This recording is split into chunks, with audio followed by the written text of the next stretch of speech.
Welcome back to the All About Audiology podcast. I'm your host, Dr. Lilach Saperstein, and this is episode 31.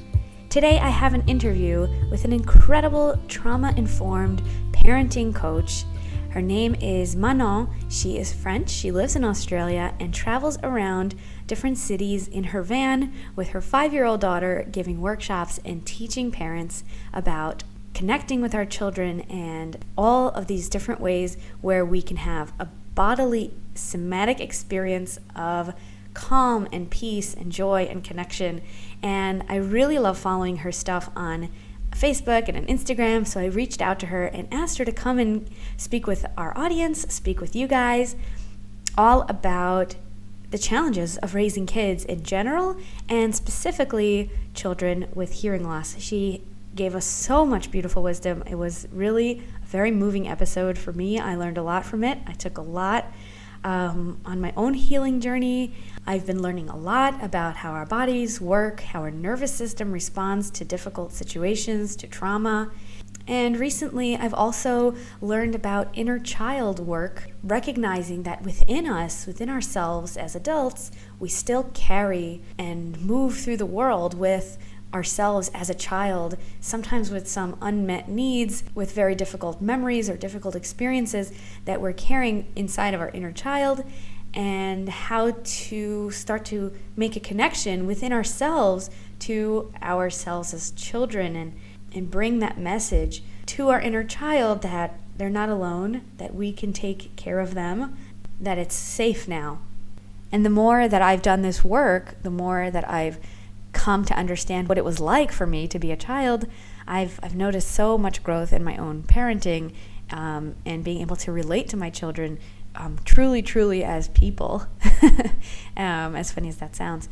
So yeah, I found this to be very powerful, and I did want to share some of that with you guys. And you know that it's very important to me to integrate and put together all the different pieces of our life and all the different pieces of how audiology is affecting our life, whether you're a student of audiology or if you have a child or a family member with a hearing loss, or if you are dealing with hearing loss. You know that it's complicated and it gets into very many different parts of your life, your relationships, your ability to work, your ability to communicate. For this episode, I'd like to ask you to give yourself the time to listen to this episode and enjoy the slower pace of our conversation and take in the messages that Manon shared with us. I'll also tell you that because she's in Australia and I am in Israel, we coordinated a time, and it was 5:30 a.m. here for me. So I thought I'd wake up early before my kids wake up, but alas, they all joined me. And so you might hear the squeals and the laughter and joy of my children throughout this, which was quite appropriate. And I tried my best to edit out most of the disruptions. And yeah, I think we're going to go with it because that's real life. And it was actually quite beautiful in the end to have them there, because you'll hear Manon walked me through a little visualization, and having my children there actually made it really moving for me. And I hope you'll do that as well. She also references a meditation that I have, a free download, which you can grab over at allaboutaudiology.com/meditation. All you have to do is put your email in and you'll get the meditation sent straight to you. And that's a meditation that I put together in response to a mom that I was talking to about seeing the hearing loss as one part of the child, as one aspect of your parenting experience, even though at times it feels like and takes up all of the time and energy and money, can really drain your resources. And this meditation can help you get a little bit of a recharge. So let's jump on into that interview. It was a really great interview, and I can't wait to hear what you think about it.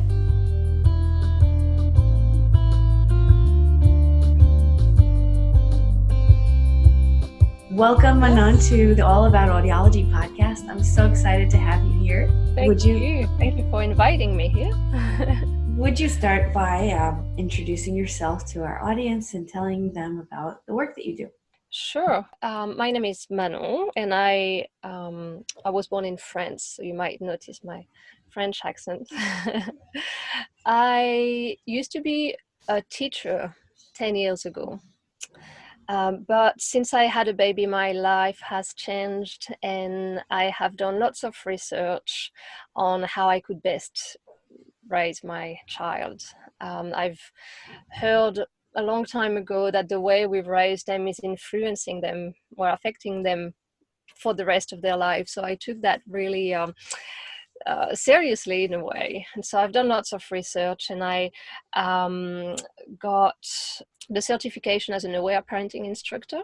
And I've started supporting other mothers, sharing that beautiful knowledge that has changed my life and the way I was parenting my daughter.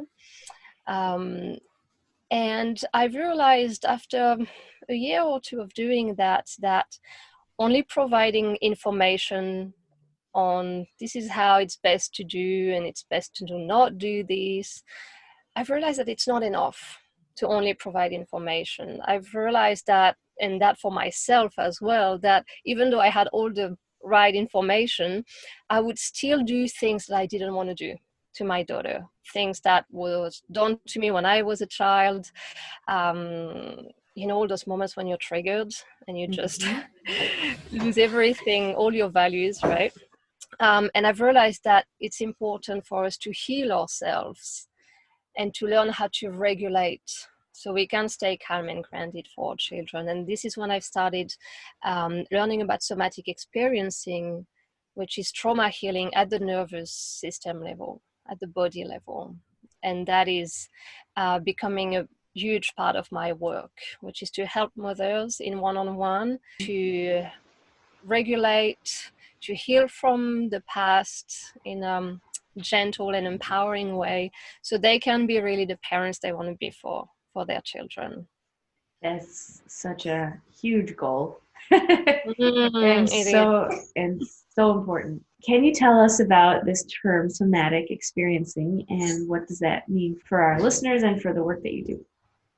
Sure. Well, somatic experiencing was created by Peter Levine. He has asked himself the question, why do animals in the wild don't get traumatized even though they get threatened and attacked almost daily? And why do we humans do show signs of trauma after stressful events happen to us? And he has realized, because he had studied the nervous system of all mammals for many years, that we have the same capacity as all mammals to discharge and release trauma after we went through something stressful. If you've seen animal videos, if they almost get eaten by a lion, for example, once the lion is gone, you will see their body shake slightly, tremble a bit. And this is their body, their nervous system releasing the trauma.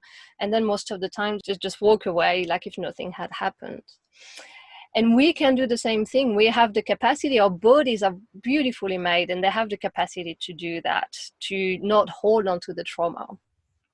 But we have that very smart neocortex there that is stopping us from trusting our bodies. We start thinking, oh no, I shouldn't shake. We stop the shaking. Oh no, I shouldn't cry, right? We stop crying.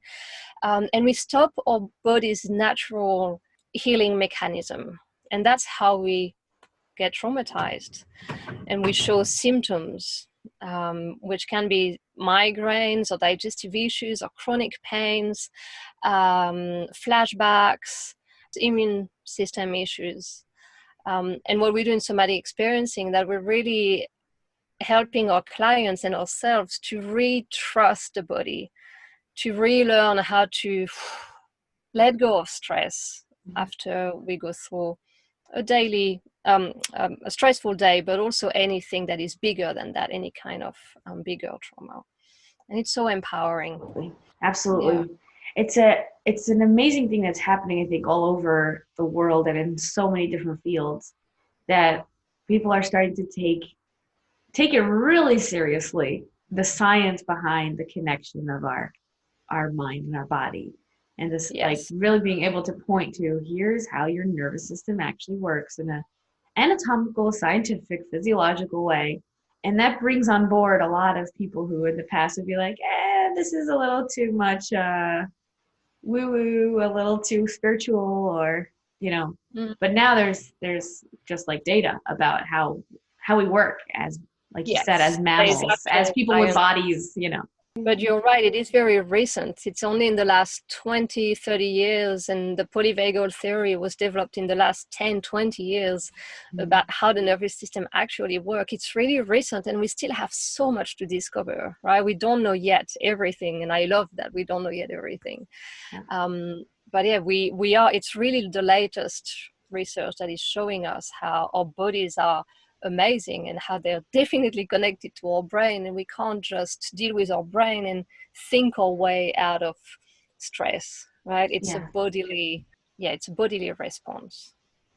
So once we understand that for ourselves and for all humans, we come to Mm-hmm. kids and we Yes. see they're just the most delightful little tiny baby that's Yes. born, and then they already have all of that capacity, and it's almost like within the first, I don't know, 2 or 3 years of life, really condition the children into all sorts of patterns and conditions that are related to their environment. And so specifically when we talk about children who have hearing loss, they have a different sensory experience of receiving information around them from in that modality of hearing. And so I wonder if we can dive into the early childhood years and how we can support our kids no matter what their abilities are. Yeah, absolutely. Well, that's a big question. There's so much there. Where do I start? Yeah. I think specifically for your audience, I would like to very briefly say about how the nervous system works so we can understand ourselves and our children's reactions better. Yeah. Um, so we know that our body is very, very well made, and it's always trying to protect us. Our nervous system is always trying to protect us. We know about to simplify it, we know about three main states that we can be in.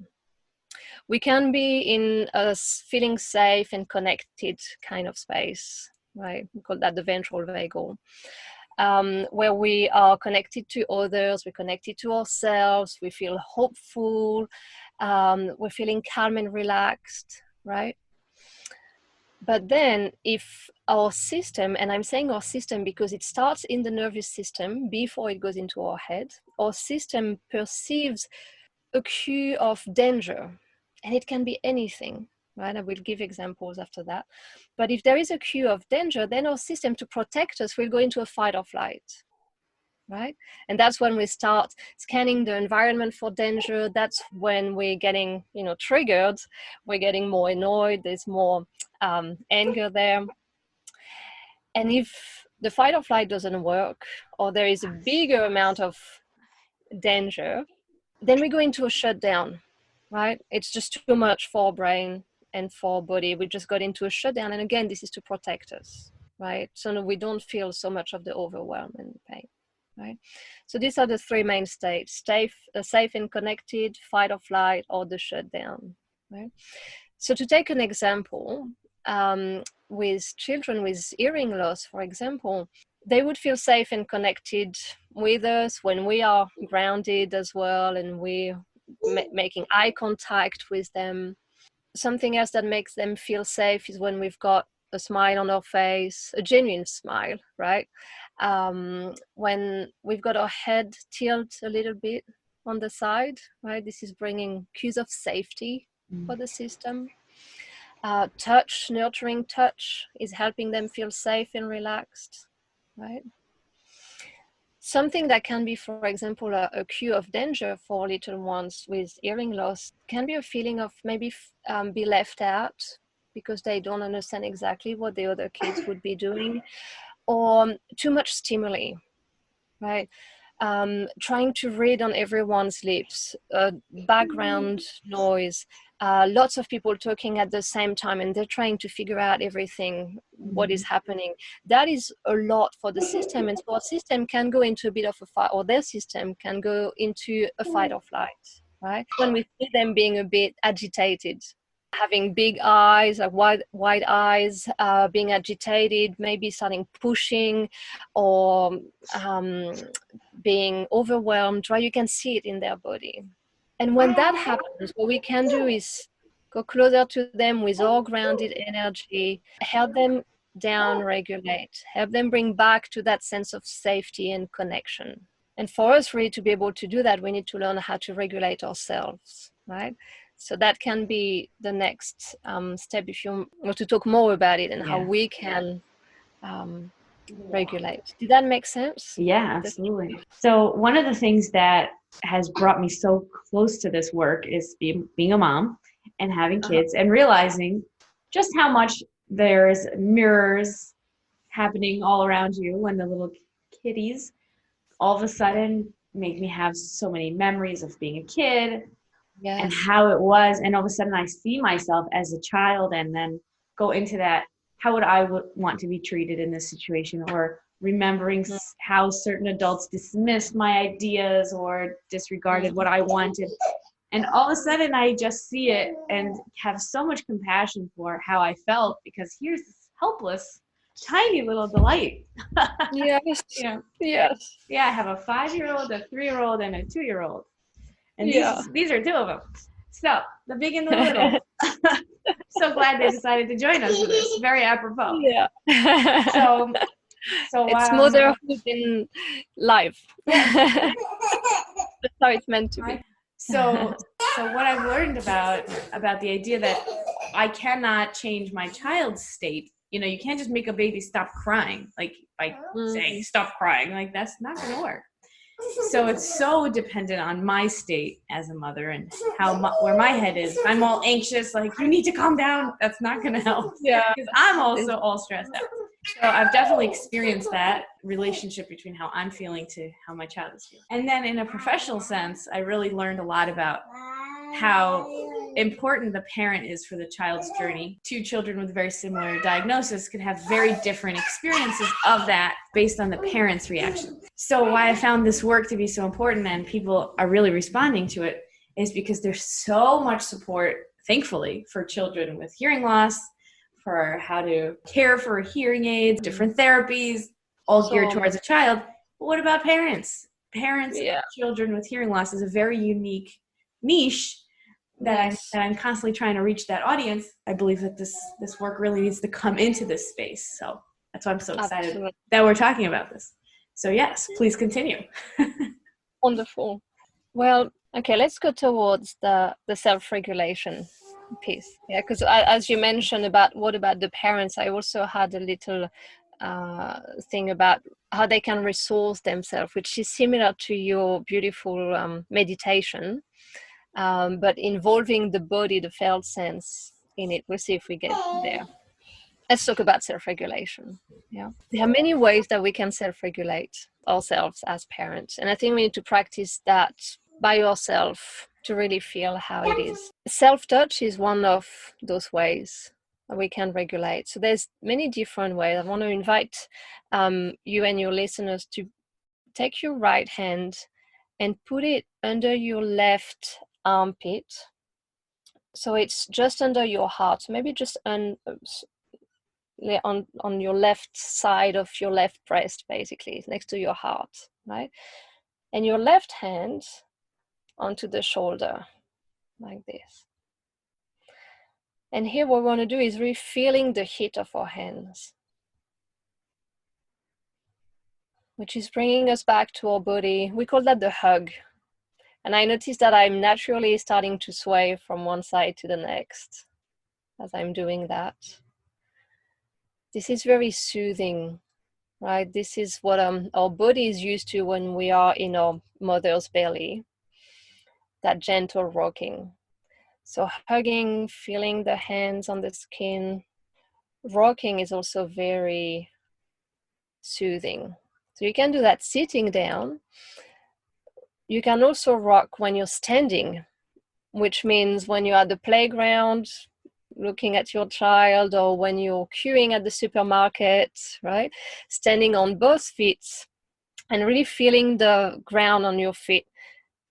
Unlocking your knees so you can feel the gravity, and swaying from one foot to the next. Very gently. Right? People will not even notice when you're doing that, but that is really helping the nervous system to slow down, right? On other self-touch, which is very beneficial, can be on the forehead.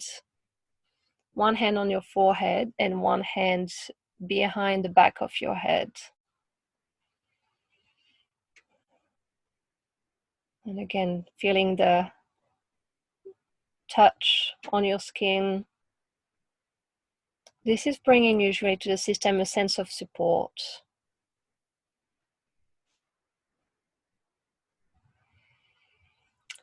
Any self-touch can be useful. We can put a hand on your heart, one on your belly. We want to listen to our bodies. Sometimes our body will not want to be touched in some parts, and we want to respect that. So I invite you to try out what works best for you. Hand on your heart, on your belly, or behind your head, right? And see what works the best for you. When we come to breathing, there are lots of recommendations to take a big breath to calm down, and I used to give that recommendation too. It's actually shown to have the opposite effect. It's not quite calming, because when we take a big breath, it's accelerating our heartbeat. Taking a big breath, it's what we're trying to do when we're running, right? So to calm down, what can be useful, and we can do that with our kids, is to blow slowly for a long time, like if we're blowing on a candle. Or raspberry blows, if you want to try that with your children. Blowing like on a candle, just to make the candle dense without blowing it out.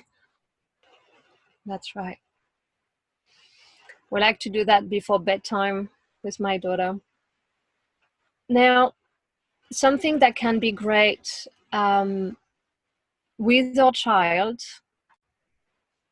is to have her on your back or in your arms and start rocking, like I was talking about, from one foot to the next, feeling your feet on the ground.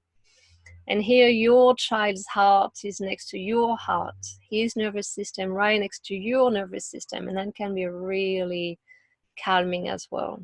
So here you're calming down together, right? Which is really beautiful to do. Again, before bedtime is great to do that. I saw your video on this. It was so That's beautiful. right. Now, in the moment, you know how we talked before, when our child is getting into a bit of a fight or flight, or is shut down, right, is not present anymore. Firstly, we want to recognize those signals, right? When our child is in fight or flight, we will see it, because he will be with wide eyes, looking around, might be agitated. He might have his little body a bit tense, right? He might be looking around really fast, and that's especially for children with hearing loss, because they can't orient to danger through the ears. They will try to orient more with their eyes, right? So they will look around a lot fast, right? And when you see that your child is a little bit overwhelmed like that, we want to go close to them, feeling your feet on the ground, so you're regulating too, right?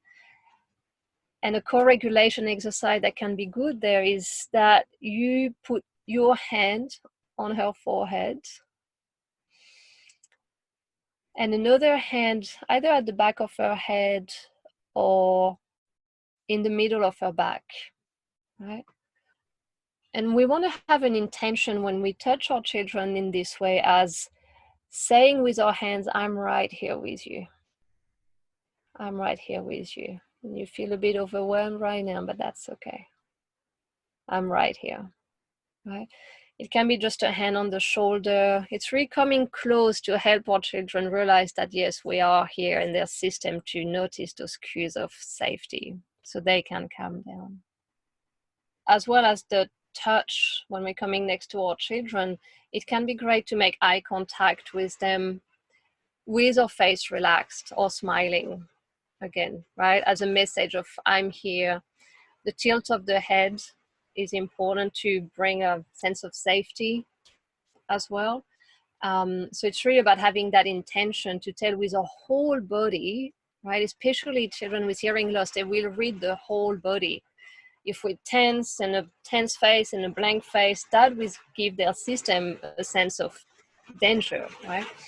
So we really want to go there with our body as relaxed as we can, saying, hey, I'm here for you. I'm here with you. You're not alone, and we can calm down together, right? What an absolutely beautiful approach to look at the whole entire experience of parenting. That isn't, I'm at the top and you do what I say, and you know that kind of thing that we hear a lot and experience a lot, and go into that pattern as well of saying, just do what I said, or be who I need you to be right now, instead of just being present with what's actually happening. Exactly. And it is about being present in ourselves and for our children. One of the traumatic experiences that happen along this journey with parents is the diagnosis. The way that sometimes health providers are not sensitive to what the parent's state is at that time. And I was wondering if you could talk specifically about that experience and how to reframe or kind of heal that experience if it was very painful or very challenging. Yes, yeah. And you're right, most of the medical world is not yet trained and doesn't yet understand how our whole system reacts to a diagnosis like that, right? We know that trauma is something that has gone too fast or was too much or happened too soon for a system to process. We can't, once the diagnosis is given, there will be usually a state of shock in the system, right? I'm guessing this is what would be for most parents, that, right? And for us to come out of shock, we really want to take the time to sit down with it, to feel into it, to feel the sensation, to feel the pain, to feel the tears, to let the tears flow, to have someone next to us, it can be our spouse or a friend, put their hand on our shoulder and giving us the time to come out of this shock. Our bodies are made to heal, right? The problem is that often those things go too fast, right? And for all the health practitioners out there, all the doctors, the ones that are giving the diagnosis, we want to take the time to allow our clients' reaction to happen, right? To allow that support and allow those tears before we bombard them with information, right? So yes, it's really about slowing everything down so the system can actually process that load of information, right? And then I also want to come into the more resourcing part, which is what you've done with your beautiful meditation, is that yes, there is that diagnosis, but it's only one part of my child. There is so much around that, right? So I want to invite all our listeners maybe to take the time to tune into what they love the most about their child right now. What is it that you love about your child?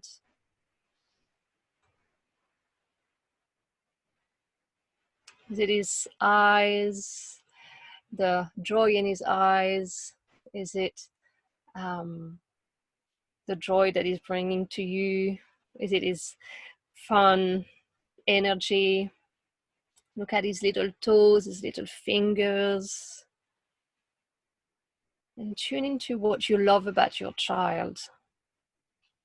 And as you're doing this, Notice what happens in your body, in your own body.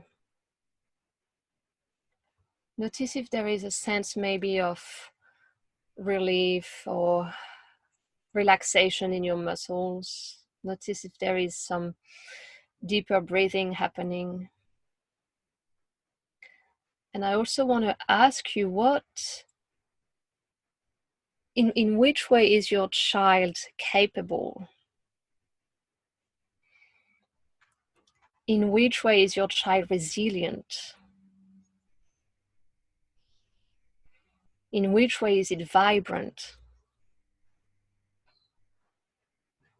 And again, as you invite those images of those situations where you've seen your child being this capable and resilient and vibrant being that is, notice what happens in your own body. So your system can actually integrate.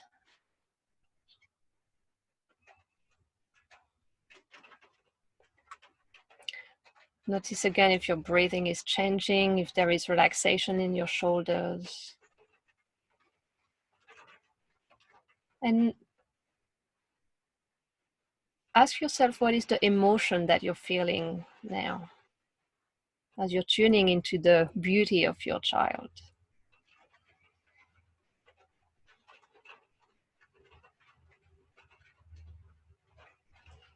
And as you're connecting with his beauty and his vibrant energy and all the things that you love about him, I'm wondering if there is an image that comes to your mind.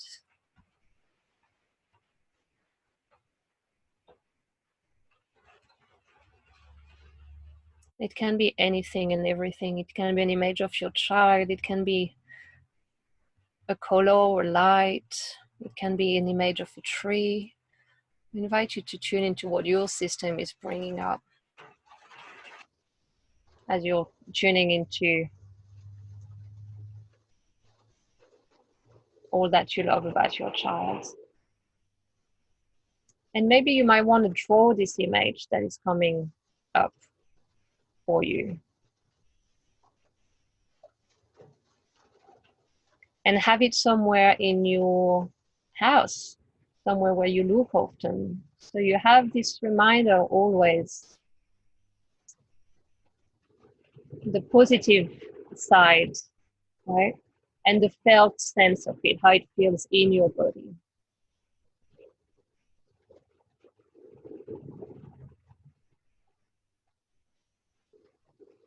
I think it is important to have both, right? To hold the grief, but also to hold the beauty and have both, and really allow ourselves to go from one to the next, right? If there is grief there for you, and there might not be again, right? So I'm holding that, and if there is grief, to really take your time. Grief is not something that we are over in an amount of weeks or months. No, it can take a long time. It can go and come back, right? And we really want to give that as much time as it needs. That was so powerful. I love that. If it's okay, I'm going to share what I felt when you were doing that. I'm actually looking at my kids over there. They're eating chocolate out of the Nutella jar as we speak. Yum. At 6 a.m. And it's just such a beautiful image of the kids sitting at the on their own with their fingers in that jar, just like pure happiness and joy of childhood. I'm just gonna let it happen. Enjoy it. Yeah. It's like the last bits of the jar. That's why it's out. Just go for it. And as you're talking about how it feels in my body, I realized that I got very warm in my shoulders and like in my upper back, all warm, like I was wearing a blanket. All of a sudden I felt so warm, which I've been cold all morning, and now I just like felt that. And then it just kept more and more melting throughout my torso, like really this warmth and down regulating. It feels really great. Right. Beautiful. And when you spoke about the image that came to me was more like a texture, and it was like a shimmer, like eyeshadow. Just something like very soft and powdery and shiny. That isn't like a harsh glitter, just like a sheen. Yeah, yeah. Oh, thank you for sharing. Yeah, that's really very powerful. Powerful when we tune into our body. Yeah. I'm going to invite the listeners, and I'd love to hear from you guys what that felt like for you. If you're listening to this, where you are you with your kids? Are you on your own? Did you just take a moment? And that's the thing about meditation, I think, is like a little bit overwhelming for people. It's like you have to like sit in a meditation couch with a meditation gong and a timer, and you're like, now you're a hippie. That's it. It's like, no, that was meditation. Just like breathing for 1 second and being where you are. Yes, dear. Being with who you are, and there you go. It can happen that quickly. Yes. And I would say it's even better because it's an embodied meditation. Mm-hmm.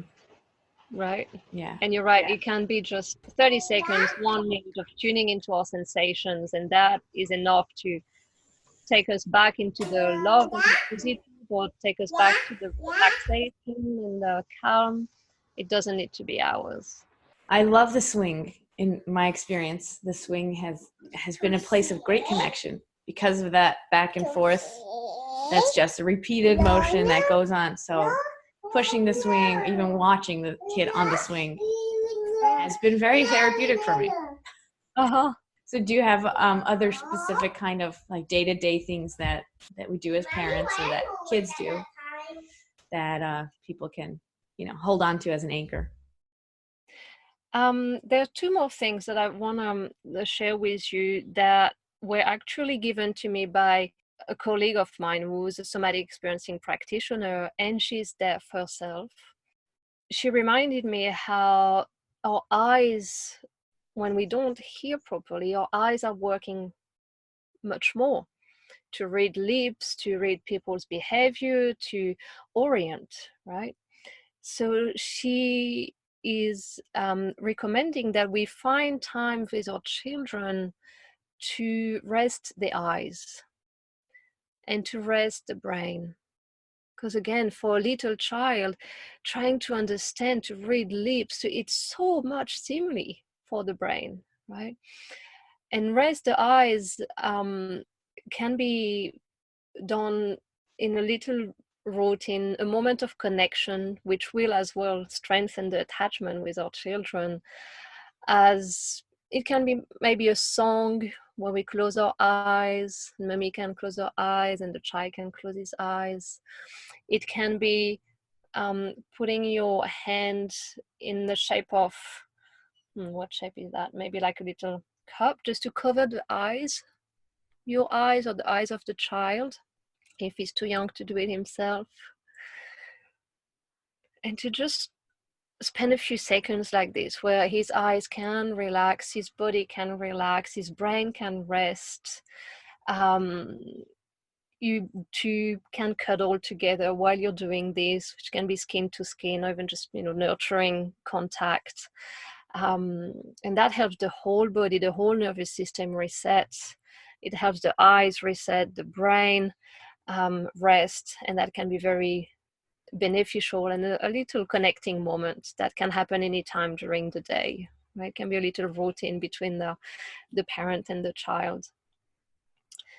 And one more thing I want to add, and it's very true for parents who have children with hearing loss, but also for every parent on earth, is to find our community, right? To find the people that get us, people who might have similar experiences than us, to really not isolate ourselves, right? We know in the world of trauma healing that we are social creatures, and we heal better when we are in the presence of others. And we are less traumatized when we have the right support as well. So it's tricky in this industrialized world where we all live in separate houses.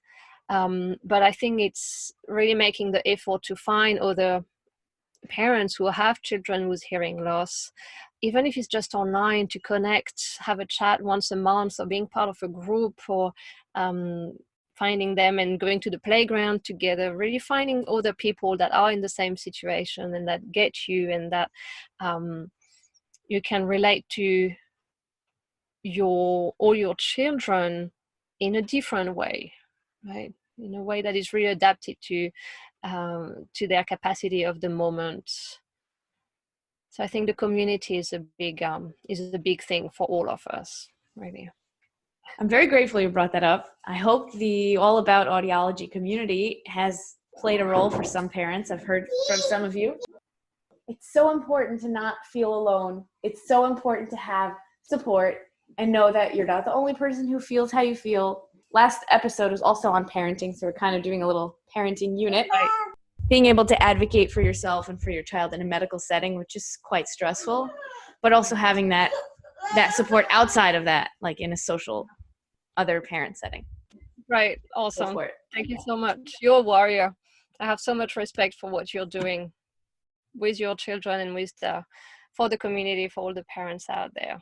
Changing the world, one podcast at a time. So important. If people want to find you, work with you, learn about you, where can they find you? It's the best way to connect. Yes, I'm on Facebook, MamaManon, which is MamaManon, trauma-informed parenting support. On Instagram, it's MamaManon. I'm sure there is a dash somewhere. If you type MamaManon, you will find it. My website, MamaManon.com. I've got online courses. I'm actually working on a program at the moment, which is about self-regulation and co-regulation. It's so important for all of us out there to know how to down-regulate and co-regulate with our children. So that's coming up in the next few months. And thank you so much for this opportunity. I'm so glad I met you in person. Thank you again to Manon for such a beautiful interview. You can find her on Facebook, on Instagram, and really see some of the beautiful videos that she puts out with so many great tips. And I really value the work that she's doing. And I'm glad to introduce you guys to her work as well. Again, if you're interested in that meditation, it's a free download over at allaboutaudiology.com/meditation. Let me know how this episode landed for you, if this was something you were interested in, how you felt listening to our conversation. I am always happy to get requests.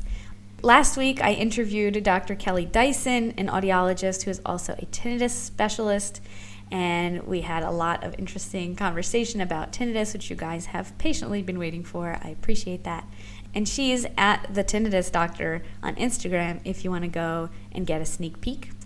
I'm looking forward to your comments, to your reviews, to your questions for the All About You episode. If you're new around here, every other episode is all about you, your responses, your questions. And that wraps up episode 31. Welcome to season 3. I'm Dr. Lilach Saperstein, and this is the All About Audiology podcast.